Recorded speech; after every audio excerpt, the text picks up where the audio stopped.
जरूरी है। नमस्कार दर्शकों, यह है MNS न्यूज नेटवर्क। मैं हूं आपके साथ आरती। आइए देखते हैं आज की कुछ खास खबरें।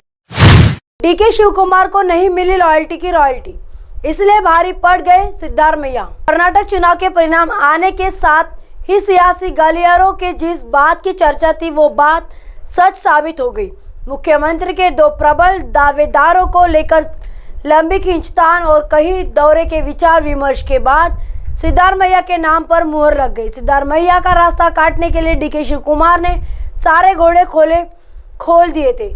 पार्टी आला कमांड को अपना संघर्ष जेल जाना याद दिलाने के साथ ही यहाँ तक कहा कि मैं वफादार कांग्रेसी हूँ और अब मुझे लॉयल्टी की रॉयल्टी मिलनी चाहिए।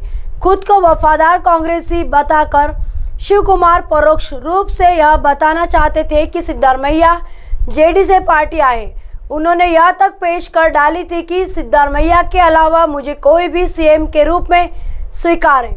इस पर भी बात नहीं बनी तो शिव कुमार ने पार्टी के मौजूदा अध्यक्ष मल्लिकार्जुन खड़गे से ही आग्रह कर डाला कि आप राज्य के सीएम बन जाएं। इन सियासी दावपेचों को छोड़ भी दे तो यह एक तथ्य है कि कर्नाटक में 2019 में भाजपा के सत्ता में आने के बाद से ही प्रदेश कांग्रेस के अध्यक्ष डीके शिव कुमार वह सरकार के खिलाफ सड़कों पर संघर्ष करते दिख रहे थे। इसके बावजूद सत्ता की मलाई सिद्धारमैया के हाथ लग गई तो इसके पीछे जरूर कांग्रेस की कोई रणनीति रही होगी। दरअसल कांग्रेस ने यह फैसला काफी सोच समझ कर लिया है। आइए समझते हैं कि इसके पीछे कांग्रेस की क्या रणनीति। कहा मैया सिद्धारमैया का अनुभव और स्वीकार्यता। सिद्धारमैया 2013 से 2018 तक यानी 5 सालों के लिए कर्नाटक के सीएम रह चुके। कर्नाटक में एक साथ 5 साल या उससे अधिक तक मुख्यमंत्री रहने वाले वह तीसरे शख्स है, यानी उनके पास सरकार चलाने का अनुभव है, जिसे बीजेपी जैसे मजबूत विपक्ष से पाने के लिए कांग्रेस नेतृत्व ने वरीयता। सिद्धारमैया को शिव कुमार के मुकाबले अधिक विधायकों का भी समर्थन हासिल है। जब सिद्धारमैया बार बार यह दावा कर रहे थे तो शिव कुमार इसका जवाब पार्टी में मेरी मां है और पार्टी के पास 135 विधायक है जैसी भावनात्मक बातों से दे रहे थे। सिद्धारमैया का आइंदा कार्ड भी रहा उनका फेवर में। इसके अलावा यह भी माना जाता है कि सिद्धारमैया की पार्ट पूरे कर्नाटक और समाज के सभी तबकों में है, खासकर दलित, मुसलमान और पिछड़े वर्ग को मिलाकर कर्नाटक में आइंदा फॉर्मूले पर वह लंबे समय से काम कर रहे। कांग्रेस को डर था कि अगर उन्हें मुख्यमंत्री नहीं बनाया जाता तो एक बड़ा वोट बैंक खत्म हो सकता था। राज्य में दलित, आदिवासी और मुस्लिमों की आबादी 39% है। इसके साथ ही सिद्धारमैया खुद भी ओबीसी है और उनकी कुर्बा जाति की आबादी 7% के आसपास है।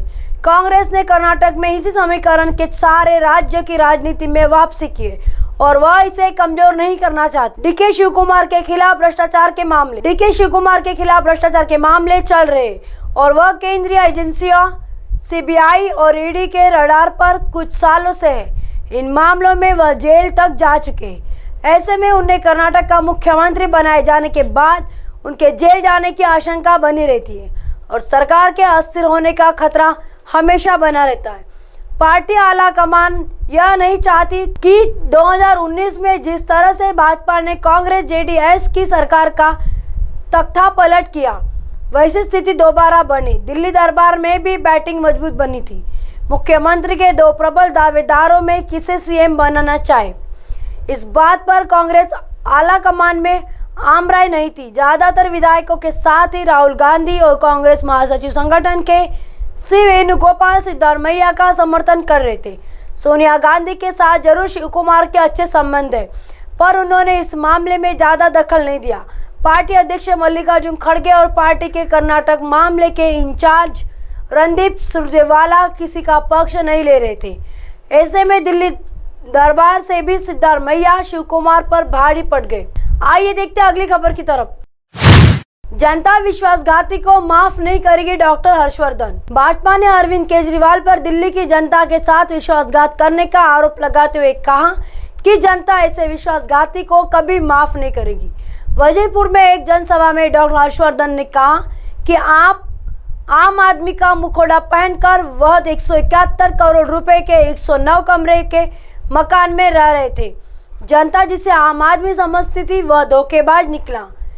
जन चेतना अभियान के अंतर्गत आज वजीरपुर में श्री राम चौक पर आयोजित जनसभा में बोलते हुए पूर्व केंद्रीय मंत्री सांसद डॉक्टर हर्षवर्धन ने कहा कि दिल्ली की जनता कौतूहल के साथ सोच रही है कि 4 कमरों में रहने वाला झांसा देकर जो व्यक्ति सत्ता में आया था उसका बंगला कैसा होगा।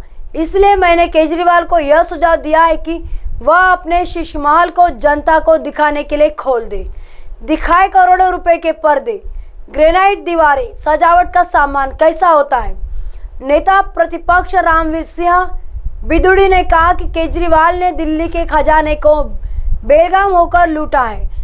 नई तरह की राजनीति करने की बजाय वह झूठ और फरेब की राजनीति करके दिल्ली का खजाना खाली कर रहे हैं। 8 साल में शराब घोटाला, हवाला घोटाला, क्लासरूम घोटाला, जल बोर्ड, डीटीसी और जासूसी घोटाला करके अपनी असलियत जनता को दिखा दी।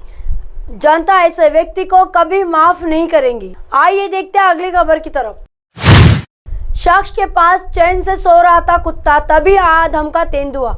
एक ही झटके में चुपचाप शिकार कर चलता बना शिकारी। सोशल मीडिया पर आपने वाइल्ड लाइफ से जुड़े न जाने कितने ही वीडियो देखे होंगे। कई बार कैमरे में कैद शिकार की दिल दहला देने वाली तस्वीरें भी देखी होंगी, लेकिन बेहद शांति से और चुपचाप ढंग से किसी शिकारी को शिकार करते देखा है? भला अगर नहीं तो आपको एक वायरल वीडियो में दिख रहा है कि कैसे एक तेंदुए ने रिहायशी इलाके में आकर चुपचाप एक कुत्ते को अपना शिकार बनाया और बिना शोर शराबे के चला गया।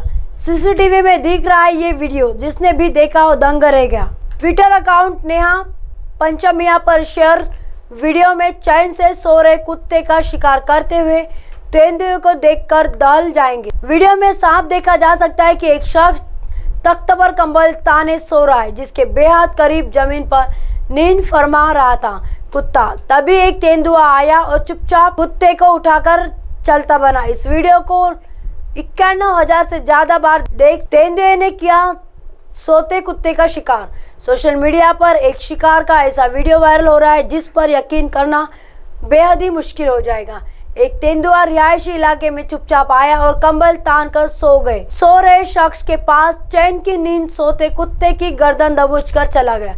ये सब कुछ इतनी शांति से हुआ कि वही सो रहे शख्स को इसका इल्म तब हुआ जब तेंदुआ अपना शिकार लेकर लौटने लगा। फिर क्या था, वो शख्स कंबल में सिर बाहर निकालकर इस मंजर को बस देखता ही रह गया और भला वो कर भी क्या कर सकता था, क्योंकि तेंदुए जैसे खूंखार शिकारी के मुंह से भला शिकार छीनने की हिम्मत कौन कर सकता है। कुत्ते की गर्दन दबोच ले गया तेंदुए। कैप्शन के मुताबिक ये वीडियो पुणे के जुन्नर का बताया जा रहा है। कैप्शन में इसके आगे लिखा है कि पश्चिमी महाराष्ट्र के कृषि परिदृश्य में तेंदुए किस पर पनपते और उन्हें मनुष्यों के करीब लाते। अन्ना और निवारा यानी गन्ने के खेतों के, केले के बागानों आदि सुरक्षित आश्रय और भोजन के एक सामान्य स्रोत के रूप में खुले में रहने वाले कुत्ते।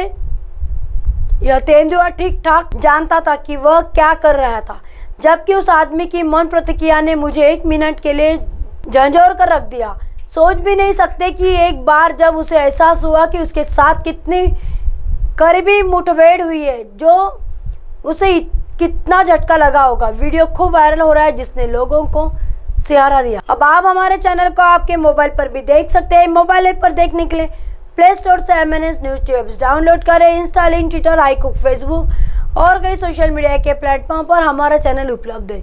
आप इसे यूट्यूब पर भी देख सकते हैं। आप हमारे चैनल को लाइव भी देख सकते हैं www.mnsnewstv.com पर। फिलहाल वक्त तो चला दर्शकों ब्रेक का। ब्रेक से लौटने के बाद देखिएगा देश और दुनिया की तमाम खबरें। बने रहिए MNS न्यूज़ पर। नमस्कार।